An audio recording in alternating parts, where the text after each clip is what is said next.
Hey everyone, welcome to the Horror Show. I'm Cecil Laird, here to do kind of a new thing for the channel, or at least a new way to do something we've done before, our comics reviews.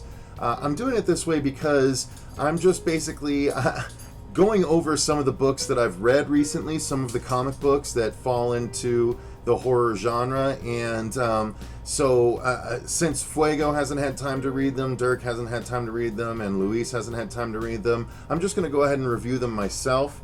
And if you guys want to check any of them out, feel free to do so, but I'm just going to let you know about them, all right? So, I don't know, maybe I'll call this a rapid comics review or something like that. But the first of the three books that I'm going to be talking about today is this one. It is Locke Key, Heaven and Earth. And this is, once again, written by Joe Hill, and the artwork is done by Gabriel Rodriguez, as you can see. Now, what's interesting about this is that this is the sixth hardcover in the Locke and Key series. There were actually 5 series that constituted the original Locke and Key storyline, and then apparently there were 3 separate stories told in like other things, like Dark Horse Presents, you know, that sort of thing. I mean, it wasn't in that per se. I'll tell you exactly what it was. The first of which was The Guide to the Known Keys. This is a short story from that book from November of 2011. And then there was a story called Grindhouse in August of 2012. And then one scene in the can called, it's called In the Can, and it was seen in the IDW 10-year anniversary collection back in 2009. So this is a collection of those 3 stories that were not originally included in the 5 hardcover volumes of Locke and Key. So I was very excited when I heard about this because I love the books so much that I was like, ooh, new stuff by the same creative team. I'm excited as hell to read it. And they were all very worthwhile. I mean, the first one especially, the first one is a real heartstring tugger. You know, I got a little bit misty at the end of it, but it's about this man in the lineage of the Key House. Those of you that have read Locke and Key know what I'm talking about, but he has a son that has fits regularly, and it's just a matter of time before the son is going to pass away. So you can see here, he's sitting up looking at the moon with his father, and they have this conversation, but you see that he ends up having one of his fits, and the father is you know, obviously having to just deal with it. I'm here, it's all right, I'm here. And he goes and talks to an old friend of the family's that helps create keys. And it's such an interesting little side story for the Locke and Key universe, because he then uses the key to, he takes his son up to the moon and opens the moon and takes him inside it with the key. And then some stuff happens inside. I don't want to ruin exactly what happens, but it's so interesting and so cool to see that, you know, when you find out the reasoning as to why the father brought him up there, and just, it's got so much more of a happy ending that still brings a tear to your eye, that it was just a really amazing story. So the first story alone I feel is worthwhile to get this book, which, by the way, is $15, $14.99, this hardcover. The next story is one I wasn't as big a fan of. It was the story of a group of criminals that that essentially go to, I like the cover, by the way, right here. But it's a group of criminals that find their way to Key House after escaping from pulling this heist. And when they get there, there's the lady of the house and her daughter, and they're very attractive females. And unfortunately, it attracts the wrong kind of attention. But also, her 2 kids are there, so it ends up being a really cool story, although I didn't like how it started. But they start to take liberties and do not such great things to the inhabitants of the house.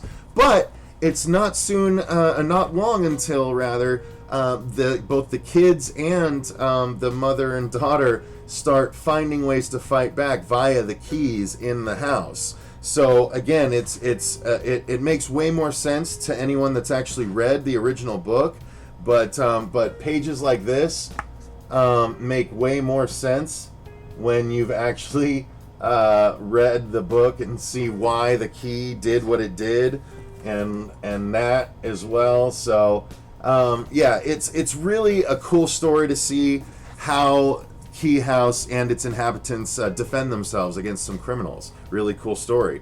And then finally, there's a very short story that actually takes place with the kids from the original Locke and Key story.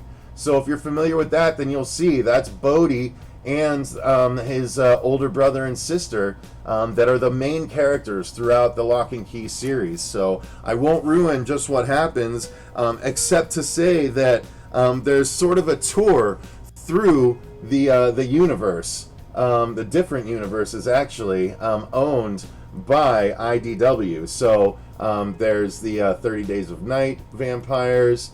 I think that's what those are. And then there's the Chronicles of Wormwood, or Wormwood Gentleman Corpse, rather. I think that's that one. And then on the next page, you see that he opens a door to Tank Girl, which if CJ Barrow is reading this, or watching this rather, you'll see that that's a really cool cameo right there. And then that's to say nothing of the other characters, and it's really fun, you guys, and it's a worthwhile edition if you love Locke and Key, or even if you don't, it's a fun book to get. So I wanted to talk about that one. Next up was a book I read on the plane on the way out to training. I actually cruised through it pretty quickly, despite the fact that it is very thick book. It's over 500 pages, if I'm not mistaken. Not quite. 362 pages. But it is called Kill All Monsters. So let me change that up, and now you'll see that. Yes, this is a collection of The Ruins in Paris, which is about a 10 to 12 part story arc. And then it collects The Ministry of Robots from Dark Horse Presents, and contains never before seen Island of Giants story in the Kill All Monsters universe. So I had never read any Kill All Monsters. I never even knew about it, but I saw it come available through my comic book store, and I'm a big kaiju fan, and I liked Pacific Rim a lot, so I thought I'd give it a try. It came in this cool widescreen format, which I wasn't expecting, but the entire thing is in black and white. But it is really cool artwork. I don't know what to show you first. That's one of the main characters right there. Let me see if I can get to a cool monster fight for you. But it's basically in a world where monsters have emerged and are fighting, and are having to be fought by these giant robots. Like here's an example. Let me make this a little bit smaller, this picture here. Alright, and so yeah, you see the robots are pointing at the giant monster right above the Eiffel Tower, and then he goes and he rips off the top of Eiffel Tower and jumps at the monster, and boom, big budget action, squinch! And then he rides it back down to Earth. So that's just a small example of the big budget action that you're gonna get in this. And then it's really cool. It's a full complete story, this one. Again, I was surprised. The artwork didn't blow me away at first, so I was a little iffy on it, but honestly by like the third chapter I was all in. So I really enjoyed it, and there's more to it than just the surface level battles. There's betrayal, there's military struggle, there's all kinds of drama, inter-team drama, and all kinds of stuff. It ended up being really cool, and all of the different kinds of monsters were really neat. I mean, There were flying monsters. There was even like giant gelatinous monsters that they could freeze and stuff. Like, trying to find some other monster examples to show you guys, but what I gotta say is it's just nice to have that variety. See, here you go. Here's a good example. Right there is a big horned creature and an electrical sort of see-through creature that they're fighting. So yeah, I mean it's really cool stuff. I don't want to ruin anything, but there's a lot of big budget kaiju and robot action. So it's fun, you guys. It's a fun book. This one is a bit pricier. This is $24.99, but again, it's 360 pages, so it's quite a lot of material that you're going to get. So, yeah, that is the second one, Kill All Monsters. And then finally, the last one I want to talk about is this one, which is less horror and more sort of action, kind of fantasy a little bit. It's called God Country, and it is... Basically, it starts off in Texas with this family that it's maybe a mid to late 30s guy with his wife and their young daughter, and they're just living out in the middle of the desert in Texas and sort of going about their lives, and all of a sudden there's this major rumble and craziness. And this giant tornado appears. And they don't know what the heck's going on. They're trying to get away from it, but something happens and it essentially destroys their entire house. And you see there that his father is inside.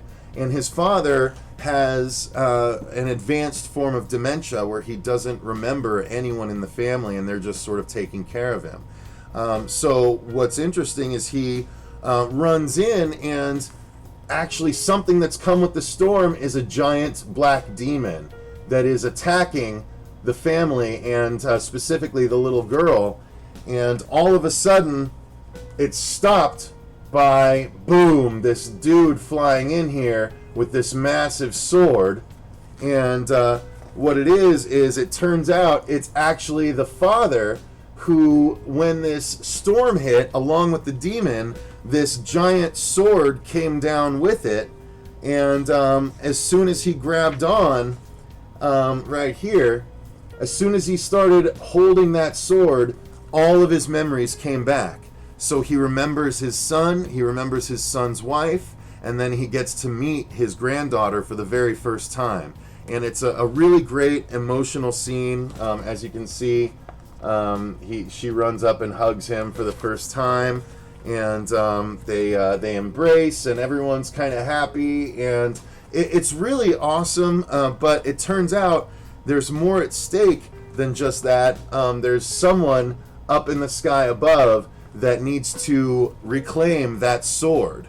But we find out very quickly that that he cannot let go of the sword, lest he forget everything all over again, and immediately his mind goes back to the way it was. So he confronts this thing that drops down to earth, and he finds out very quickly, right here, in fact, that the sword actually talks. The sword says kneel, and what happens? But the dude kneels, and so you find out why the guy kneels, what his connection to the sword is, why the sword decides to stick with this man with Alzheimer's or dementia, whatever it is, and how it affects him, and just who does that guy work for except an even bigger evil, which I'll pull up right here. But that guy, that big gladiator-looking guy, is essentially the son of this mad celestial god that forged the sword and wants it back at any cost. So it becomes a struggle for this old man who shaves and then becomes this hero and tries to fight this darkness and keep it from getting the sword back, because even more damage will befall the galaxies if he lets them reclaim the sword. And I'm telling you guys, it's just a great 6-issue self-contained story. It was just this one series, so as far as I know, it hasn't been continued. The sword did make an appearance in the 15th issue that just came out last month of I Hate Fairyland, or Fudge Fairyland, except with the bad word instead. But outside of that, I don't think the sword has been anywhere else. But this book is really good. That artwork is amazing, as you can see. But there is just some really cool stuff, really intense battles, which you can see is how I kind of get close to covering it in the horror section here. It makes a lot of sense when you actually read through the book. So it was gorgeous. It was amazing. It was fantastic. I mean, look at this. There's a giant monster being ridden by someone. I mean, it's just so cool, you guys. God Country was the highlight of what I've read recently, so I highly recommend you get it. It's $16.99 on the back cover here, but it is worth every penny, and especially if you have a sub box at your local comic book store, maybe they can get it to you at a discount like I got mine. So shout out to Samurai Comics here in Phoenix and Mesa and over in Glendale. So thank you guys very much for watching this little comics roundup. Did you like this format? It's a little bit easier for me to do it this way. Let me get rid of God Country here. It's a little bit easier for me to do it this way than it is to do the more in-depth and bring up the comic and make it scroll and everything. This is for sure going to take me less time, but if you guys didn't enjoy it, that's fine. I can go back to doing it the other way, but this is just a real quick and easy way to show off 3 horror comics, or 2.5 horror comics, that you guys would really enjoy if you check them out. So like I said, let me know in the comments down below if you enjoyed this, and if you're going to check any of those out. I'd really like to know. Let's get a conversation going about them. Thank you guys very much for watching. Until next time, I've been Cecil Laird, and remember, stay scared.